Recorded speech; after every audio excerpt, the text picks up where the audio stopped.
आपल्या दैदिप्यमान कामगिरीने, यशवंत उद्योगांनी आणि मौलिक संशोधनांनी संपूर्ण जगाला योगदान देणारा समाज म्हणजे ब्राह्मण समाज. तेजस्वी बुद्धिमत्ता, ओजस्वी चारित्र्य, परंपरागत सात्विकता, प्रामाणिकपणा, विश्वासार्हता, राष्ट्रभक्ती आणि समाजासाठी योगदान देण्याची वृत्ती असलेला असा हा ब्राह्मण समाज. असे प्रज्ञावंत ब्राह्मण उद्योग क्षेत्रामध्ये आल्यावर आज नीतीने चालवलेल्या उत्कृष्ट उद्योगांचा आदर्श जगापुढे ठेवला जातोय. ब्राह्मण उद्योजकांचं उत्पादन आणि सेवा म्हणजे गुणवत्तेची हमी मानली जाते आणि म्हणूनच ब्राह्मण उद्योग हाच एक ब्रँड झालाय. आता गरज आहे आपण ब्राह्मणांनी उद्योग क्षेत्रातील हा गुणसंपन्न वारसा पुढे नेण्याची. या पुढचा काळ जागतिक तंत्रज्ञानाचा आहे. म्हणूनच सर्वच ब्राह्मणांनी स्वतःचा उत्तम उद्योग करणं, उद्योगातून पैसा मिळवणं आणि आर्थिक दृष्ट्या समृद्ध होणं ही काळाची गरज आहे. ब्राह्मणांचे उद्योग वेगाने वाढण्यासाठी ब्राह्मणांनी संघटित होऊन एकमेकांना मदत करणं गरजेचं आहे आणि ही गरज ओळखण्याचं मोलाचं काम केलंय नाशिक मधील नामवंत उद्योजक माननीय श्रीयुत श्रीपाद कुलकर्णी यांनी. मनात विचार आल्यावर फेसबुकच्या माध्यमातून श्रीपाद सरांनी ब्राह्मण उद्योजकांचं एकत्रीकरण आजमावायला सुरुवात केली आणि त्यांना साथीदार मिळत गेले. 2012 साली सुरू झालेला हा सिलसिला 2014 साली नाशिक मध्ये रीतसर सुरू होणाऱ्या मीटिंग पर्यंत विकसित झाला. देशस्थ ऋग्वेदी सारखी संस्था मदतीला पुढे आली. शिवाय विविध देशातील ब्राह्मण व्यावसायिक देखील जोडले गेले आणि म्हणूनच या जागतिक ब्राह्मण उद्योजक संस्थेचं नाव ठेवलं गेलं BBNG, अर्थात ब्राह्मण बिझनेस नेटवर्क ग्लोबल.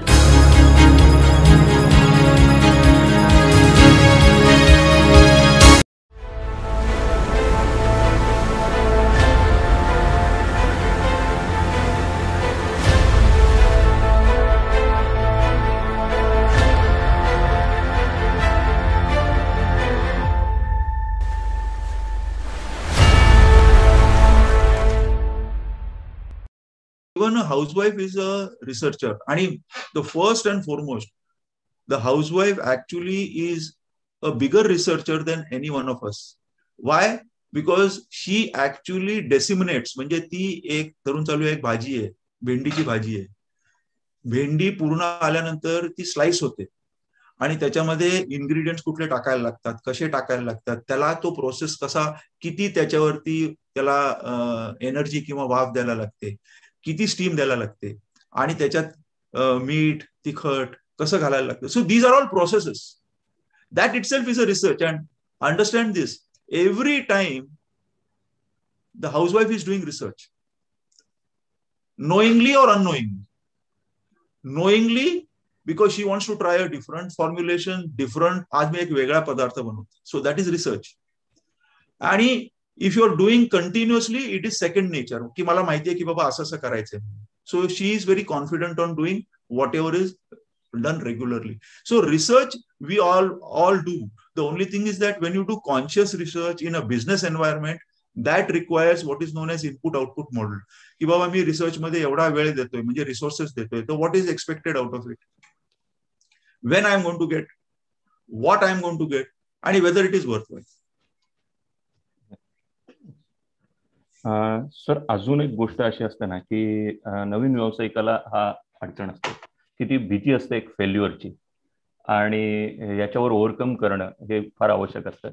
या दृष्टीने मी तुम्हाला एक असा प्रश्न विचारू इच्छितो की आज तुमच्याकडे रिसर्च सेंटर आहे, तुम्ही बरेच प्रॉडक्ट रिसर्च देखील करता, रिसर्च करून मार्केटमध्ये आणता, पण असं कधी होतं का की एवढा रिसर्च केल्यावर सुद्धा एखादं प्रॉडक्ट नाही चालत आहे किंवा एखादं प्रॉडक्ट बदलण्याची वेळ येते किंवा जे काही तुमची स्ट्रॅटेजी ठरलेली होती, पूर्ण अभ्यासांती ठरलेली होती, तिच्यामध्ये फेल्युअर आलंय, असा कधी प्रसंग तुमच्या समोर उभा राहिला आणि त्यावेळेला तुम्ही नक्की काय निर्णय घेतलात किंवा काय बदल केले त्या गोष्टींमध्ये, हे सांगू शकाल आम्हाला?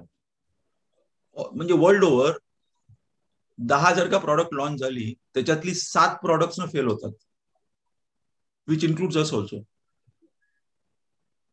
So the mortality rate of new products are 70% आणि the success rate is only 30%. आता या याच्यामध्ये when the success rate is only 30%, what should be done is the first question. First question to be answered is, कुठलाही product असेल त्यांनी त्याची फेलियरनी माझ्या existing बिझनेसवरती किंवा माझ्या एक्झिस्टिंग फायनान्सवरती किती परिणाम होणार आहे तो पहिले डिटरमाइन केला पाहिजे. आणि त्या फेलियरनी मला जर का जास्ती इम्पॅक्ट होणार असेल फायद्यापेक्षा, तर then it is better that I go in a calibrated manner, in a gradual manner. And if I don't do that, म्हणजे ज्याला आपण म्हणतो की there are two theories. Big bang theory म्हणजे suddenly you know go all out, all blast, or you go in a calibrated manner. So when you are going in all म्हणजे big bang theory की बाबा सगळं चलो I will put in everything I have got in this, then you should be willing to be or be prepared की काही झालं नाही तर I may come on road, I am willing to do that, I have got my backup, fine, I will take that route. The second is a calibrated approach. म्हणजे ठीक आहे, I will take one product, I will see, I will go in a very small way in one particular market, काय झालंय त्याच्यातनं learnings काय आहेत, आणि then I will grow. So these are the two approaches. If you ask us, if you ask in Sandu, there are many times we have actually launched a product and it is failed. There are many times that product itself has actually not accepted in the market and the people call up and tell us ki baba tumcha ha product changla nahi hai, and we immediately react to it and we immediately work on it. But जर का माझ्याकडे काहीच product नाही आहेत, माझ्या product बास्केटमध्ये एकही product नाही, आणि जर का नवीन प्रॉडक्ट मला लॉन्च करायचं असेल, तर I have to choose between a big bang theory or a big bang approach और अ कॅलिब्रेटेड अप्रोच.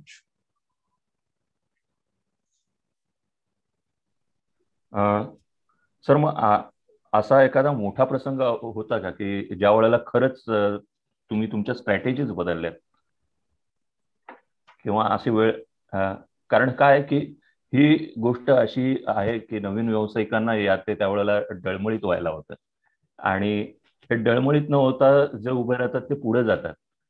तर नक्की असं कधी आपण प्रसंग अनुभवलात की नाही या वेळेला आम्हाला खरंच विचार करावा लागला या गोष्टींचा आणि आम्ही शिफ्ट झालो एका वेगळ्या अँगलने?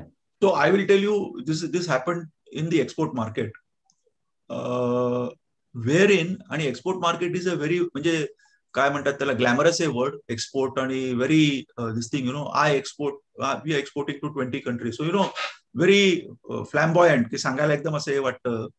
Export market is a very dicey market also. A situation came की we had exported to Kenya 2 container loads. In those days, this must be about 10-15 years. त्यावेळची किंमत होती एका कंटेनरची 8 की 10 लाख रुपये, म्हणजे 20 lakhs of rupees. Today it must be nothing less than a crore or so. आणि the container landed up over there, आणि त्यांनी इन्स्पेक्शन न करता सांगितलं की you have a problem with your products. आता there are 2 ways. Either I call back the product or I say okay fine, जे काय आहे ते. नाउ त्यांनी हातच वरती केले. तो म्हणाला की मला ते प्रॉडक्ट घ्यायचेच नाहीये. So the only thing which was remaining in front of us was you have to physically go there, check and do it. As the port of entry is Mombasa, whereas the commercial capital is in Nairobi. असे it is just like, म्हणजे कसं सांगायचं की I am based in Nagpur and I have to go and release the container in Mumbai. Or I am based in Indore आणि मला release करायचं container मुंबईला. Both the containers. So when I landed up over there, I went with along with my export person. I said, you do one thing. You be in Nairobi, I will go to Mombasa.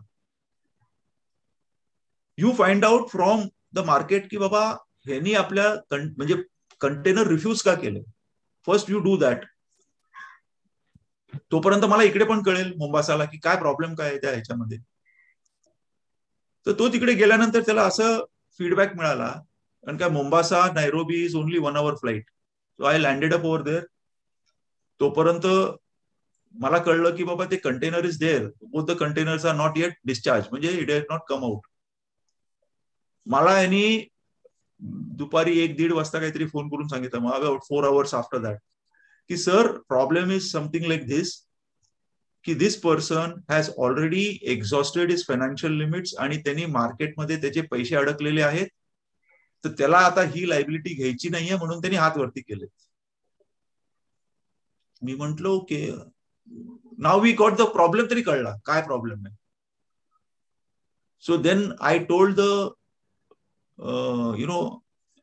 Carrying and forwarding agent की बाबा I am the person, because you have to establish your identity. कोण आलं, काय, कशासाठी आलाय, दिस is the. तो म्हणाला हा that is that party's consignment, you have to release it, you have to get it done. मी म्हंटल ओके, बट मला डॅमेज लागता कामा नये, की मी काय करायला पाहिजे. तर ते म्हणाले की okay, you do one thing, within the next 7 days you are able to relieve it, I will be able to take it, म्हणजे I will be able to clear it. So I took the next day's flight, came to Nairobi आणि मग त्याला भेटायला गेलो. Now we knew what exactly the situation was. So we said see mister so and so, I have got, you have a problem that we know. तर तो म्हणाला की how do you know. I said no, every businessman has got a problem and we understand you have a problem, but even I have a problem, because I cannot, you know very well, I cannot take these containers back, my goods are there. So why don't we do one thing, ki whatever is the amount which is going to be over there, you keep that amount, okay, you pay me over a period of time, but you release the container and you pay me over a period of time. तो म्हणाला हा ठीक आहे, असं असेल तर काय हरकत नाही. त्यांनी रिलीज केले. After 2 or 3 days we came back. त्यांनी रिलीज त्याच्या नंतर दिवशी कळलं. Now that was a very big risk which we were taking, but we had no choice.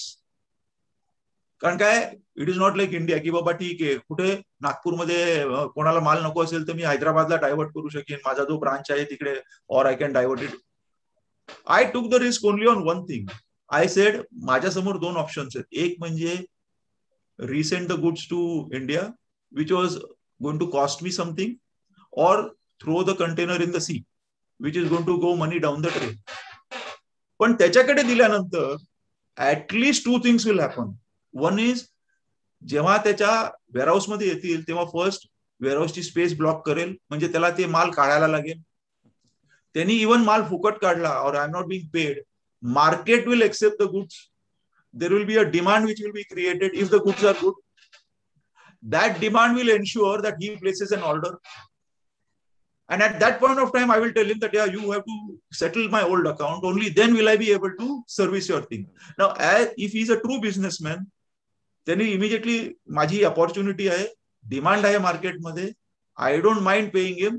Then he would negotiate a term with me, की बाबा ठीक आहे, मी तुम्हाला म्हटलेलं की 60 दिवसात देतो, 90, I want extended credit or something like that. And this is exactly what happens. But that is a risk which we had to take because we were forced into taking that risk. We took the lesser of the 2 evils. The bigger evil would be calling the goods back. The smaller evil was actually taking the risk and putting it into the market. फार चांगला उदाहरण दिलं तुम्ही. कारण एखाद्या अडचणीच्या काळात व्यावसायिकांनी कसा विचार करायला पाहिजे हे याच्यातनं खूप घेण्यासारखं आहे. याला जोडून खरं तर माझा पुढचा प्रश्न होता की आता विदेशामध्ये आपण आपला माल खूप जातो, आपण एक्सपोर्टर आहात उत्तम प्रतीचे, तर या नवीन व्यावसायिकांना आपण या मार्केटबद्दल, या संधींबद्दल काय सांगाल? एक्सपोर्ट बद्दल? Yes sir. Export is a business which is very glamorous. म्हणजे इट इज लाईक व्हॉट त्याला आपण म्हणतो Katrina Kaif or something like this, very glamorous. But you have to understand that my housewife is much better and I should take care of her in a proper way rather than go after Katrina Kaif.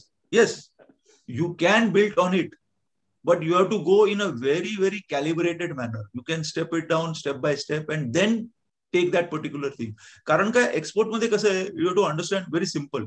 आता धरून चालूया घटकाभर की I am based in Delhi, you are based here in Dombivli. मी तुम्हाला माल पाठवला, you are not satisfied with the goods, okay, at least मी तिकडनं दिल्लीहून लगेच येऊ शकेन. सेम एक्झाम्पल, मला केनियामध्ये नैरोबीमध्ये जाता आलं, पण मी रेग्युलरली मी जात नाही राहणार ना. It will become a business disaster. आणि the confidence level and the trust level which you will have with me on me will get established only when I am actually delivering on a continuous basis. Export मध्ये पहिले is building the trust. आणि trust build करायला it takes not days but it takes years.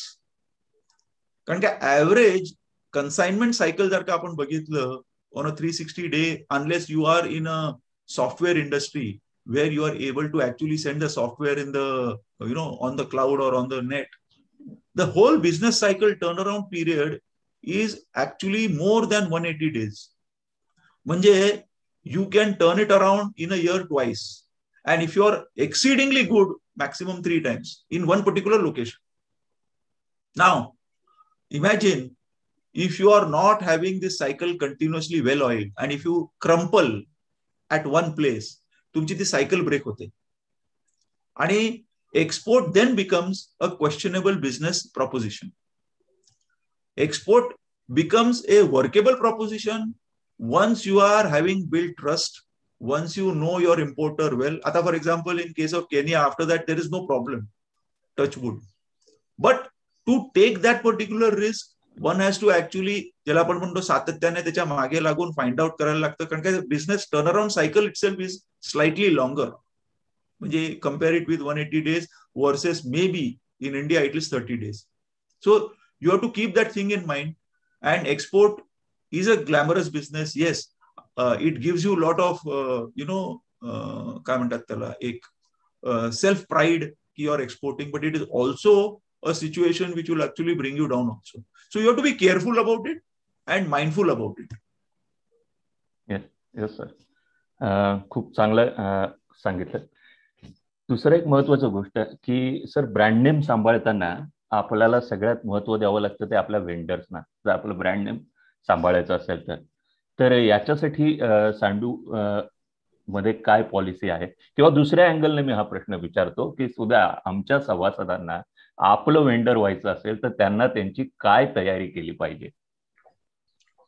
आता for example आमचे जे suppliers आहेत ना, trust is most important. Trust, honesty is very important. काही आमचे suppliers, they are with us for more than 50 years, 60 years. So if you are trustful, if you are able to, and the supplier has to think, like for example, I have to think for my customer. So similarly, a supplier has to think for me, for my problems. Ata in case of pandemic, I will just give you an example. जेव्हा I think 20 की 18 मार्चला lockdown declare झालं 2020 ला. But we were up and running from the 7th of April because we were declared as an essential industry and we had to start moving. 7th March la we started operating. 7th April la, sorry.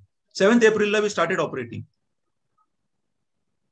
On 11th April, our first truck went into the market. Now, how did it happen? जे truckers होते, जो आमचा transporter होता, त्याला confidence दिला जर का नसता तर in those days what was happening I did not tell you. But he lived up. त्याला सांगितल्यानंतर आपल्याला कसंही करून करायला पाहिजे. आमचे डिस्ट्रीब्युशन मॅनेजरनी त्यांना कन्व्हिन्स केलं. Distribution manager said we are actually serving humanity. आपण जर का केलं नाही तर कोण करणार. त्याला व्यवस्थित समजावून सांगून, त्याला 2 चॉईस होते. तो म्हणाला असता नाही थँक्यू व्हेरी मच, मला आता काही करायचं नाहीये, मी आरामात बसतो, I am very happy right now, मला या बाकीच्या याच्यामध्ये मला काहीही करायचं नाही. Now he went out of the call of duty. That means he went out of his way. He went doing something which was not called for. आता असे जर का सप्लायर्स असतील तर I will also go out of my way to ensure जर का त्याला problem असेल. Whenever, and of course, we also support our suppliers in a very big manner. But that trust has to develop. त्यांनी म्हणजे it's a very small thing. He is being our transporter. This particular transporter is associated with us. त्यांनी आमच्या business वरती he is now owner of nearly 8 or 9 trucks. But that will happen over a period of time if you are attached to the business, if you are, you think this is my business. मी कसं करू शकीन? I will give you one more example since it suddenly struck me. आमची एक एक्सपोर्टची consignment होती आणि ती consignment time sensitive होती because it was a turn around consignment. We were suppose to go from our Nerul, that is our factory, आणि ती flight होती लुफ्तांझाची which was at around 1 o'clock. So cut off time of the consignment was at 8 o'clock. कारण काय त्यांचा काहीतरी period असतो असा शटडाऊनचा वगैरे. आता in those days you can imagine there used to be only one way. आता तर काय झालं आहे बिकॉज ऑफ दिस कनेक्टर वगैरे it has become much freer. हा जो ट्रान्सपोर्टर होता तो म्हणाला की सर घाबरू नका. दिस वॉज वी वर ट्रॅव्हलिंग, दे टूक not we, they were starting at 6 o'clock. Shift संपलेली 4:30 वाजता, स्टफिंगला वगैरे वेळ लागला. 6 o'clock they started from there आणि they had to go to the old Sahar airport. Imagine Sahar airport. 2 तासामध्ये, म्हणजे आपल्याला आता वाटतंय की व्हेरी इझी आहे, पण 2 तासामध्ये it was very very difficult. But he ensured कसंही करून, म्हणजे त्यांनी ही मेड अ हर्क्युलियन दिस थिंग, आणि तो तिकडे जाऊन त्यांनी डिलिव्हरी केली. ही वॉज 10 minutes लेट, 10 मिनिटं उशीर झालेला त्याला, पण त्यांनी त्याच्या बलबिताप्रमाणे जे काही त्याला सांगायचं होतं, जे काही त्याला कन्व्हिन्स करायचं होतं, जसं काही त्याचं स्वतःच आहे, त्यांनी जाऊन त्या कस्टम ऑफिसरशी भेटला, त्यांना कन्व्हिन्स केलं की कसंही करून आम्हाला हे पाठवायचंय, नाही गेलं तर मला हे होईल ते होईल, व्हॉट एव्हर इट इज. आणि he ensured that the consignment went, that European concern. The point that I'm trying to tell you is, once you have your team members like this, though he is our supplier, he is an external person, then we ourselves are mandated. It is आमचं एक basic कर्तव्य आहे की I have to take care of him. So I will have to go out of my way, and I would love to go out of my way to do that. Great, sir. Relations makes miracles, हे खरं आहे, आणि हे रिलेशनच develop करावे लागतात कुठल्याही गोष्टीमध्ये. मगाशी मी म्हटलं तसं की आयुर्वेदाला आज ग्लॅमर आहे, आणि हे ग्लॅमर देण्याचं काम आपल्यासारख्या ब्रँडनी केलंय. आज बरेच नवीन तरुण व्यावसायिक आहेत जे ब्रँड म्हणून या क्षेत्रात उतरू इच्छितात, तर त्यांना तुम्ही काय सल्ला द्याल? आयुर्वेदाच्या क्षेत्रात येण्यासाठी म्हणून येस, आयुर्वेदिक औषधं मॅन्युफॅक्चरिंग याच्यामध्ये, कारण आता यांना खूप डिमांड आहे, आता याचं मार्केट खूप पुढे जात आहे. कसं आहे की I will give an example. म्हणजे आपण जेव्हा 2 रेस्टॉरंट्स आहेत, एक म्हणजे थाळी रेस्टॉरंट आहे ज्याच्यामध्ये आपल्याला थाळी मिळते, आणि one what is known as a la carte, की you order whatever you get. Don't treat Ayurveda like a thali restaurant. म्हणजे त्याच्यामध्ये कसे आहे की एवढे सगळे असतात ना, तर Ayurveda is also one of them ingredient. म्हणजे त्याच्यात लोणचं, नंतर चटणी वगैरे वगैरे, ते Ayurveda comes in my thali. So it is flavour of the season. I use it, I have it, I live it. But if you are really interested, then it is a a la carte. That means मला माझं सर्वस्व द्यायचंय, मग तू not necessarily Ayurveda but anyone, then I have to give whatever it requires and then try and come into that. Yeah, coming into specifically आयुर्वेदासाठी नक्कीच avenues are opening up in a very big way, पण त्याच्यासाठी ensure that you do not sacrifice quality, because ultimately आयुर्वेदामध्ये quality is the only thing that will stand you good in the long run. आणि खूपदा असं होतं, म्हणजे आम्हाला regularly जाणवतं की आयुर्वेदामध्ये क्वालिटीचं सॅक्रिफाईस केलं जातं, आणि मग लोकांकडनं फीडबॅक येतो की नाही तुमचं ना प्रॉडक्ट चालत नाहीये, it is not doing good, मला रिझल्ट मिळत नाहीयेत वगैरे वगैरे वगैरे. सो शॉर्ट टर्म गेन आणि लॉंग टर्म डिझास्टर करू नका. Be very very focused, be dedicated, and don't treat it as a thali, treat it as a a la carte, and then go after it. Correct sir. हीच तत्व सगळ्याच व्यावसायिकांना, सगळ्याच क्षेत्रातल्या व्यावसायिकांना पण लागू होतात निश्चितपणाने. सर, आतापर्यंत आपण बऱ्याच विषयांना स्पर्श करण्याचा प्रयत्न केला. उत्तरार्धाकडे येताना मला विशेषत्वाने तुमच्या खेळाडू जीवनाकडे वळायचं आहे, की आम्हाला माहिती आहे की तुम्ही उत्तम गोल्फ प्लेअर आहात आणि उत्तम क्रिकेट प्लेअर देखील आहात. तुम्ही लॉकेशर इंग्लंडमध्ये क्रिकेट खेळलेला आहात. तर या अनुभवाबद्दल आणि त्याचबरोबर मला एक जोडून प्रश्न आहे त्याला, की एक खेळाडू असण्याचा तुम्हाला यशस्वी व्यावसायिक होण्यात किती फायदा झाला? मी क्रिकेट खेळायचो आणि आता गोल्फ खेळतो. So first I like to have that qualifier. Yes, I was a cricketer. I played for Mumbai, I played for West Zone, and I got the opportunity to play in England also as a professional cricketer. I was playing in the Lancashire Minor County League. I was the junior professional. Senior professional was Balwinder Singh Sandu. This was in the year 1984-85. We played for 2 seasons. And there we had, म्हणजे त्या काळातले, I don't know whether you know, पण त्या काळातले सगळे एकदम star cricketers होते. Ballu was one of them. Then Qasim Umar from Pakistan was there. Then Ijaz Faqih was there. नंतर साऊथ आफ्रिकन, तो आता, ही वॉज दॅट टाइम एक वेगळ्या टीम मध्ये, but he was also playing test cricket over there. Michael Atherton होता. So we had a very good kind of team, you know, players. आणि मी आणि Ballu was the senior professional, I was the junior professional. And we used to coach over there also. And कसं असतं, जेव्हा तुम्ही coach किंवा when you are an overseas player, they expect many things from you. The first thing is that because they pay, that is why you are brought here to coach वगैरे वगैरे. आम्ही coaching वगैरे करायचो. And of course I had a very good season where I had lot of paper coverage. The local press and also the press in Midlands म्हणतात, म्हणजे Lancashire and all these places, they covered my performances very well, Ballu's performances very well, and we were well represented. आता त्याच वेळेला what happened was, आमचा जो टीमचा captain होता, त्यांनी आम्हाला एकदा इन्व्हाइट केलं. Okay, come let us go for a round of golf. तो मी आणि बल्लू म्हणालो, क्या यार, गोल्फ का तो इतना छोटा बॉल है, अपना है इतना बड़ा बॉल, कोई प्रॉब्लेम नाही. आणि त्यांनी घेऊन गेला आम्हाला. आणि त्यावेळेला we made a fool of ourselves. म्हणजे लिटरली आम्हाला, we literally made a fool of ourselves. आणि मग नंतर दुसऱ्या दिवशी कसं असतं, त्या क्लबमध्ये एक क्लब हाऊस असतं आणि संध्याकाळी everyone comes for their drinks वगैरे.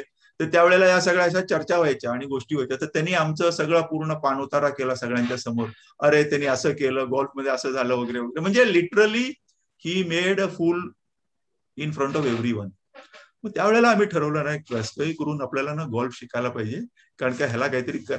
आणि मग जेव्हा जसं आम्ही त्यांना कोचिंग करायचो, तसं we use to go and learn golf over there, की कुठे करायचं, काय करायचं. आणि after that we started playing golf. आणि then I got into, luckily देवाच्या कृपेने, गोल्फ क्लब घरापासून एकदमच जवळ आहे, चेंबूरचा, which is one of the oldest clubs in the country.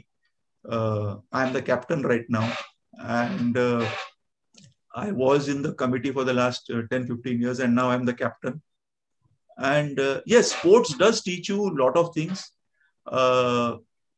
Very, very important thing that sports teaches you is team spirit आणि स्पोर्ट्समनशिप जे आपण म्हणतो ते. आता स्पोर्ट्समनशिप हे काय आहे, हे जोपर्यंत तुम्ही एक्सपिरियन्स करत नाही तोपर्यंत तुम्हाला कळणार नाही. आणि सिम्पल वर्ड्स म्हणजे to accept defeat admirably and to take win credibly. Great. Is what is not sportsmanship. म्हणजे जर का if I am actually a winner, I should not go overboard. म्हणजे मला एकदम हुरुरी येता कामा नये, किंवा मला असं वाटता कामा नये बाबा ठीक आहे, I have conquered everything, I have conquered the world. आणि जेव्हा आपण हरतो त्यावेळेला निराश होता कामा. So this is a part of the game. And once you have this kind of a काय म्हणतात त्याला, इंटरनल DNA आपण तुम्ही स्वतःहून डेव्हलप करत राहाल, तर then it is useful to your not only business but in your life also. It is helpful. फार छान उत्तर होतं सर हे, की हा जो फायदा आहे बॅलन्स राहण्याचा, कदाचित त्याकडनं येतो. आणि आपल्या व्यावसायिकांना असलेल्या टेन्शन्स आणि या सगळ्या गोष्टींमध्ये याच गोष्टींमुळे मदत होते, की कुठच्याही सिच्युएशन मध्ये आपला बॅलन्स सांभाळून ठेवायचा. सर तुम्ही उत्तम क्रिकेट प्लेअर आहात, त्यामुळे बॉलिंग, फास्ट बॉलिंग, अंगावर येणारे बॉल तुम्हाला घेण्याची अगदी सवय आहे. तर आपण या इंटरव्ह्यू मध्ये रॅपिड फायर करूया का? Rapid fire fire. चला सगळ्यात पहिला प्रश्न म्हणजे सगळ्यात आवड काय, क्रिकेट का गोल्फ? क्रिकेट देन गोल्फ नाव. मग आवडता प्लेअर म्हणजे तेंडुलकर, ब्रॅडमन का Lara? Well, very honestly Lara आणि तेंडुलकर दोन्ही आमच्या गोल्फ क्लब मध्ये येतात. We have played, so that is not a problem. But as a human being I would love to play with Tendulkar. Ajit, सचिनचा मोठा भाऊ अजित अँड मी are a very close friends. We used to play together. Even today we are in touch. And as a human being even today you can learn a lot from Sachin. म्हणजे जेव्हा तो इकडे खेळायला येतो, तो कॅडीना सुद्धा एवढा चांगला ट्रीट करतो. It is really appreciable. Great great. Cricket कुठे खेळायला जास्त आवडेल, भारतात का लंडन मध्ये? वेल, जून ते ऑगस्ट इंग्लंडमध्ये, because that is very pleasant weather. आणि इकडे पावसाळा असतो, दो कांगाली इज ऑल्सो इम्पॉर्टंट.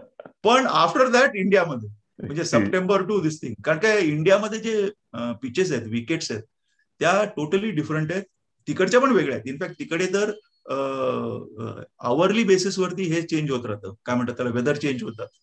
आणि त्याच्यामुळे अजून इंटरेस्टिंग होतं. पण बिकॉज ऑफ विंटर ते सगळं बंद असतं after the 6 months. So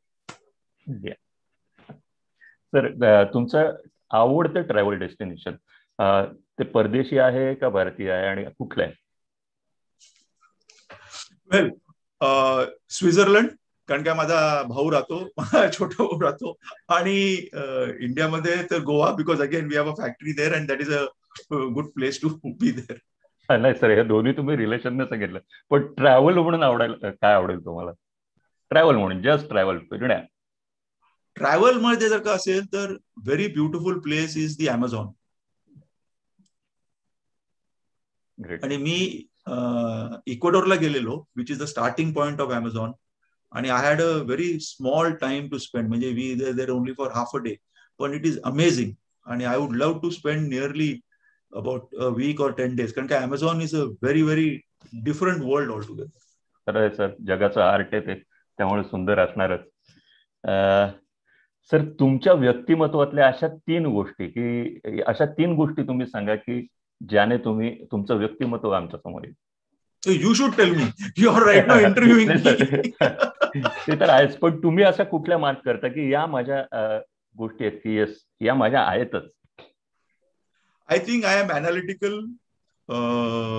outgoing, friendly, and hardworking. शेवटचा एक बॉल, की अशी एखादी गोष्ट तुमची की ज्याच्याशिवाय तुम्ही आयुष्याची कल्पना नाही करू शकत, की व्हॉट एव्हर काही असू दे, मी ही गोष्ट नाही, ही गोष्ट पाहिजेच वेल, श्वास. अरे सर, ती खूप डिफॉल्ट आहे. But family, yeah my family, our family. Yes sir, great great great. Sir हा घेण्यामागे एक उद्देश एवढाच होता की थोडंसं आपण खूप चर्चा केली, थोडं जाता जाता थोडंसं हलकं होऊया.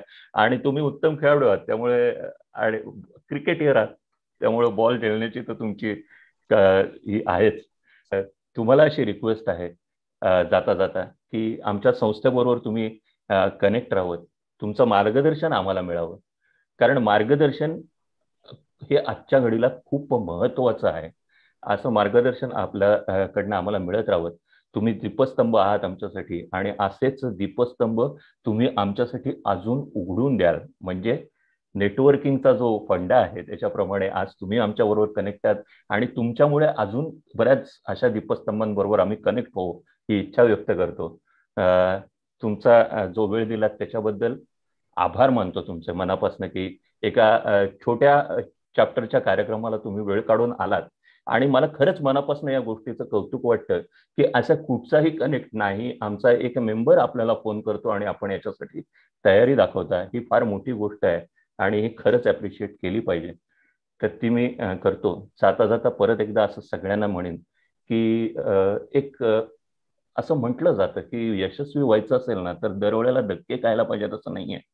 जे यशस्वी आहेत, ज्यांनी जो मार्ग आक्रमण केलेला आहे त्याला फॉलो करावं, त्याचा अभ्यास करावा. आज तुमच्या याच्यातनं बरेच टेकअवे आज आमच्या सभासदांनी नेलेले आहेत, नक्की नेलेले आहेत, आणि त्यातनं ते काहीतरी चांगलं घडवतील. आणि चांगलं म्हणून कदाचित आमच्यातलेच काही जण उद्या तुमच्यासमोर वेंडर म्हणून येतील अशी आशा व्यक्त करतो. आणि आजची दीपस्तंभची मुलाखत मी इथे आपल्या परमिशनने संपवतो. धन्यवाद सर.